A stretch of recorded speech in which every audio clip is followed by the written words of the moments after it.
Smart automation, better business. Learn how to optimize your business with Solved. Hello and welcome back to the Solved YouTube channel, your go-to source for Revenue Cloud information and help. In this video, we're actually taking a step back from Revenue Cloud to talk about CPQ. In CPQ, there's specific calculation stages that happen each time a quote is calculated.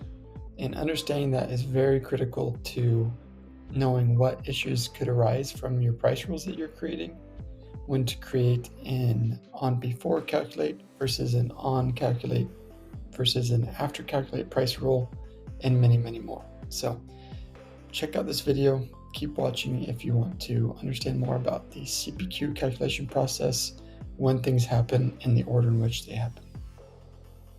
All right, and I'll be using this document that I've created here to help us walk through how the calculations happen each time you click calculate within the quote line editor. So starting here, this is happening every time you add a product, you remove a product from a quote, you click calculate or quick save or save, and anytime you're editing a quote line outside of the quote line editor, as well as anytime you edit a quote field that's in the calculating field set. So that triggers the calculation, and then we have a few swim lanes here, one for loading and initialization, one for the first round of calculations, second round of calculations, third round, and then final evaluations and updates. To be clear, all of these are happening every single time a calculate happens, or each time the quote is calculated. So what it's going to do is it's first going to come in and run on initialization price rules. So these are those price rules that are marked with the event of on initialization. Those are first going to run all of the summary variables, then all of the price conditions, and then all of the price actions. And they're in order to those as well. So understanding this is very important. This is going to be the theme with all the different types of price rules. Summary variables are always going to run first, then price conditions, and then price actions. One important takeaway from this is that let's jump to on calculate. Let's say that you have a summary variable that is summing up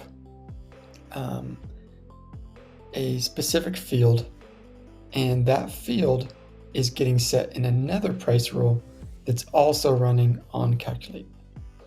So we have two price rules running on calculate, one that's setting a currency field and another that has a summary variable that's rolling up that currency field. Even if you have that price rule that's setting that currency field running with an evaluation order that comes before the price rule that's summing it up, that will not matter. It will not see that value on this calculate because all summary variables are first calculated for all on calculate price rules all at once, and then all of their price conditions calculate, and then it decides which price actions to run. So that is a very important thing to understand. If you do need to sum up or reference a field in a summary variable that you're setting in another price rule, that price rule either needs to come before, say like run on before calculate, or happen in the QCP in a method that runs before. So let's come back to that and let's run through at a high level what are the steps that are happening here. So first it's running the on initialization price rules, then it's running the on init method of the QCP if there is one, the quote calculator plugin. Then formula fields evaluate.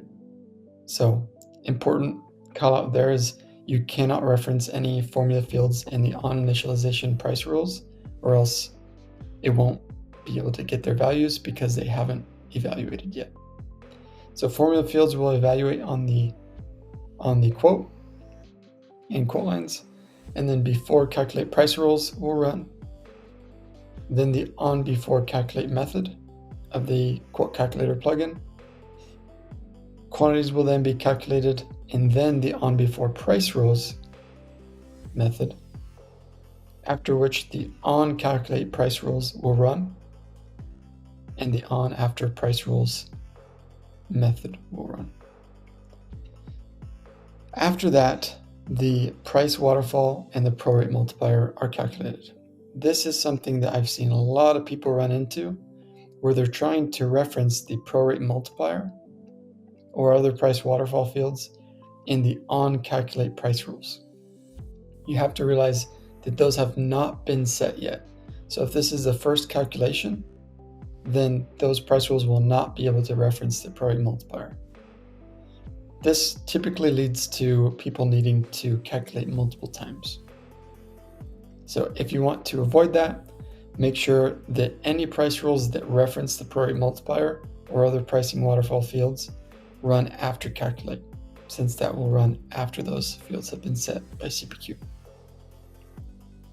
So after those fields are set, then the after calculate price rules will run, the after price rules method, and then formula fields will reevaluate, and then totals will be calculated. This is like net price and net total. Those will be calculated after.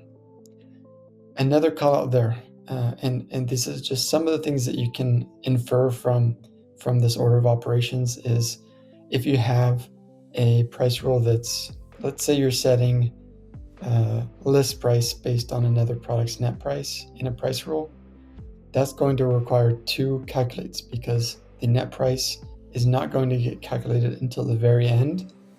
And then whatever, even if you have it after calculate, you need to trigger another calculation to be able to go through and run that price rule now that that total has been set.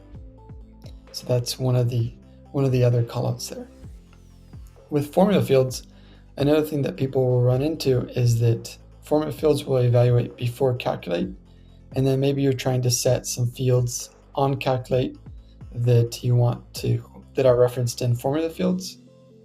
If you're then trying to reference those formula fields in the after calculate, there will be no changes to those formula fields at that point, since formula fields had not reevaluated yet. Because of this, you'll have to do another round of calculations. So if you or your org, if you're seeing that you need multiple calculates, then take a look at this diagram, see where things are happening, and read into the CPQ documentation to find out when certain fields are being calculated versus when you're trying to reference them, and make sure not to get hung up by the order of operations with summary variables always running before price conditions and price actions. If you have any questions, please drop them in the description below, and we'd be happy to help out. Thanks. All right, hopefully that was helpful.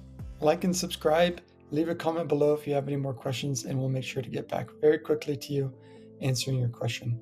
And then check out our other videos on the channel about Revenue Cloud, Salesforce, Agentforce, and other Salesforce topics. Thanks for watching. Thank you so much for watching. We can't wait to help you automate your business. Please like, comment, or subscribe for more.